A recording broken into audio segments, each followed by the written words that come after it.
રામ રામ સીતારામ, જય માતાજી. મિત્રો, આપણે ખાખલ ગામની અંદર એક વિધવા બહેનને 3 બાળકોનું ઘર બનાવી રહ્યા હતા. તો સંપૂર્ણ રીતે ઘરનું કામકાજ તૈયાર થઈ ગયું છે અને સમગ્ર ખાખલ ગામના દરેક વડીલોએ ગામના યુવાઓને ખૂબ સાથ સહકાર આપ્યો છે, કારણ કે પરિવારની પરિસ્થિતિ થોડીક વીક હતી. અને તમે જોઈ શકો છો મકાનનું આજે ઓપનિંગ છે અને તૈયાર થઈ રહ્યું છે. સાથે ખૂબ સજાવટની તૈયારી છે, કારણ કે અત્યાર સુધી આપ સૌના સહયોગ સપોર્ટથી 41 ઘર ગરીબ પરિવારોના બનાવવામાં આવે છે, જેની અંદર એમ કહેવાય કે 41 પરિવારોના ઘર બન્યા. આ 41મું ઘર છે અને 41 ઘર બન્યા એની અંદર કોઈ વિધવા બેન હોય, એમને રહેવા માટે ઘર ના હોય, એમના નાના નાના બાળકો હોય, એવા પરિવારના નિરાધાર મા બાપ વિનાના બાળકો હોય, એવા પણ પરિવારોના ઘર બન્યા છે.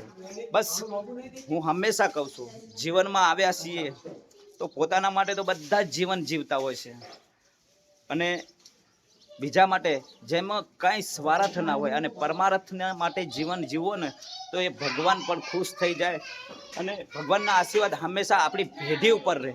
તો એવું કાર્ય કરીએ જેના કારણે કોઈનો આધાર બની જાય, કારણ કે કરતો હરતો આ બધું ખેલ તો ભગવાનના જ છે. માણસ માત્ર નિમિત્ત પાત્ર છે. મારી પોતાની લાયકાત નથી કે આ બધું કરવાની, પણ કુદરત ભગવાન એક નિમિત્ત બનાવે છે અને આપ સૌનો સહયોગ સપોર્ટથી બને છે. તો તમે જોઈ રહ્યા છો, જો મકાનની ખૂબ તૈયારી થઈ રહી છે.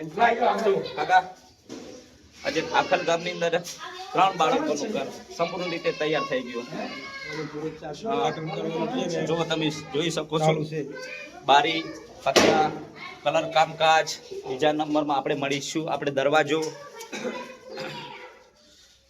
જો આપણા સ્ટાફના બધા જ ભાઈઓ પોતપોતાની રીતે કામે લાગી ગયા છે અને તમે જોઈ શકો છો, જો દરવાજો પણ બેસ્ટ લગાવી દીધો છે અને જો અંદરનો લુક તમે જોઈ શકો છો, દરવાજો તમે જોઈ શકો છો અને જો પતરા આ એ છોકરી, આ ઘરની અંદર બહુ મોટો ખાડો હતો અને બહુ મોટો ખાડો હતો, જેમને રહેવા માટેની ઘણી બધી ચોમાસામાં મુશ્કેલી પડતી હતી અને આજે આ સંપૂર્ણ રીતે ઘર તૈયાર થઈ ગઈ છે. પરિવાર માટે બહુ ખુશીની વાત છે.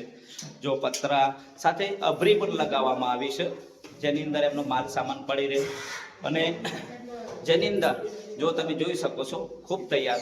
અને સાથે અમારા વાઇફ ભાવના આવજો. આજે 3 બાળકોનું ઘર સંપૂર્ણ રીતે તૈયાર થઈ ગયું છે.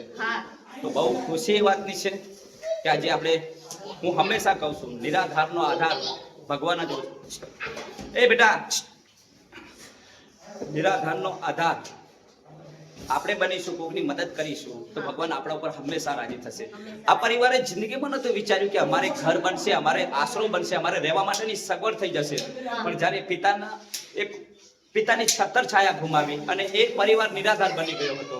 પણ આજે આ પરિવાર માટે આપ બેટા છોકરી, અને આજે આ પરિવાર માટે બહુ મોટી, બહુ ખુશીની બાબત કહેવાય.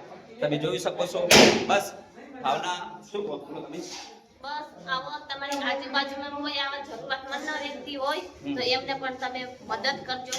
અને તમારાથી મદદ ના થાય તો બસ આ વિડીયો અમારા સુધી પોસ્ટ કરજો, તો અમે અમારાથી બનતી કોશિશ કરીશું. જય માતાજી. અને સાથે ટૂંક જ સમયની અંદર ઓપનિંગ થઈ રહ્યું છે. જોતા એક વિધવા બેન ને તેમના 3 બાળકો નિરાધાર, જેમની આર્થિક પરિસ્થિતિ ખૂબ ખરાબ હતી અને વિધવા બહેનના પતિ થોડા સમય પહેલાં એમ કહેવાય કે કેન્સરની બીમારી હોવાના કારણે મૃત્યુ થયું હતું અને આ પરિવારને રહેવા માટે ઘર પણ નહોતું અને છાપરું બનાવીને રહેતા હતા અને ચોમાસામાં ઘણી બધી મુશ્કેલી પડતી હતી.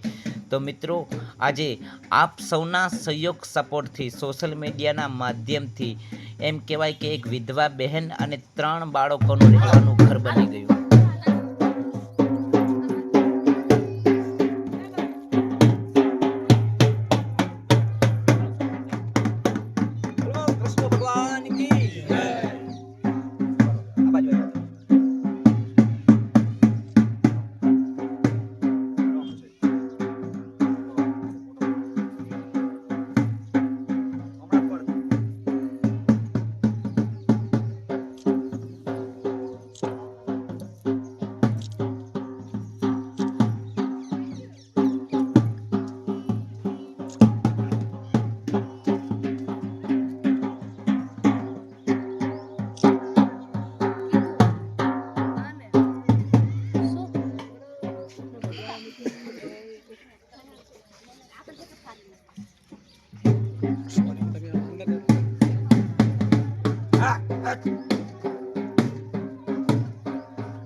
આવી ગયા બધા હા હા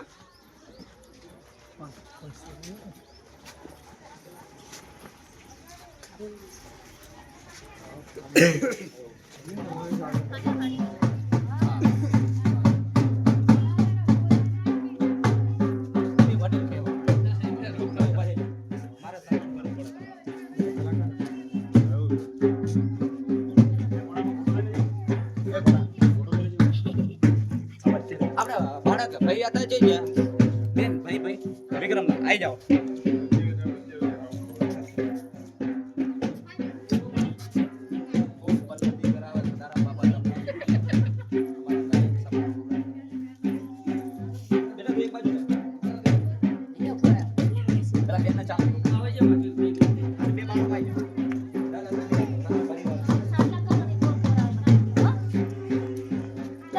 આવી જાઓ વિકા થઈ જાઓ તમારું બાળક આજે યોગેશ દાદા તમે કાળકા કી જય બોલ શ્રી કાળકા માત કી જય બોલો ગામ ખેડા ને તમામ માતાઓની જય સંત શ્રી સદારામ બાપાની જય યોગેશ દાદા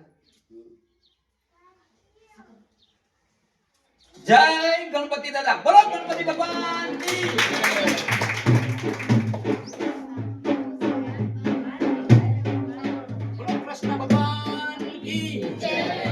महाकाली मात की जय ખોડિયાર માત કી જય આપ સૌને જણાવતા ખૂબ જ આનંદ થાય છે કે આજે આપણે સોશિયલ મીડિયાના માધ્યમથી યોગેશ દાદા 41 પરિવારોના આવા ઘર બન્યા છે જેમ કે વિધવા બેન હોય તેમના નાના બાળકો હોય અને ઘણી બધી પરિસ્થિતિ ખરાબ હોય છાપરું વાળીને રહેતા હોય અને આપ સૌના સહયોગ સપોર્ટથી જેની અંદર 41 ગરીબ પરિવારોના ઘર બન્યા છે તો આજે પાટણ જિલ્લાના હારીજ તાલુકાના ખાખલ ગામની અંદર એક વિધવા બેન હતા અને એમના 2 બાળકો હતા જેમની પરિસ્થિતિ ગંભીર હતી રહેવા માટે છાપરું હતું પણ આપ સૌના સહયોગ સપોર્ટથી આ જે મકાન બન્યું એની અંદર જેને સહયોગ સપોર્ટ કર્યો છે તેમનો દિલથી હું આભાર વ્યક્ત કરું છું અને આજે આ પરિવાર તમે જોઈ રહ્યા છો જેમના પિતાનો ફોટો પણ તમે જોઈ રહ્યા છો બાળકોના પિતાનો આજે એમને પણ ભગવાન એમના આત્માને ખૂબ શાંતિ આપે અને હું તો એક નિમિત્ત પાત્ર છું જેની અંદર આપ સૌના સહયોગ સપોર્ટથી અમારા યોગેશ દાદાના સહયોગ સપોર્ટથી અમારા ઉમેશભાઈ પટેલ એમના અને યોગેશ દાદાના સાથે આ બંને આ પરિવારનું ઘર બનાવવામાં તમારું અને ઉમેશ દાદા પટેલ સુરત એમનો ખૂબ મોટો સહયોગ સપોર્ટ રહ્યો તે બદલ તમારા બંનેનો ખૂબ હું હૃદયપૂર્વક આભાર વ્યક્ત કરું છું અને હું હંમેશા કહું છું કે પોતાના માટે તો બધા જ જીવે છે પણ જીવન જીવવું તો સાહેબ સ્વાર્થના નહીં પણ પરમાર્થના નામે જીવજો બહુ મજા આવશે બોલો કૃષ્ણ ભગવાન કી જય સદારામ બાપાની જય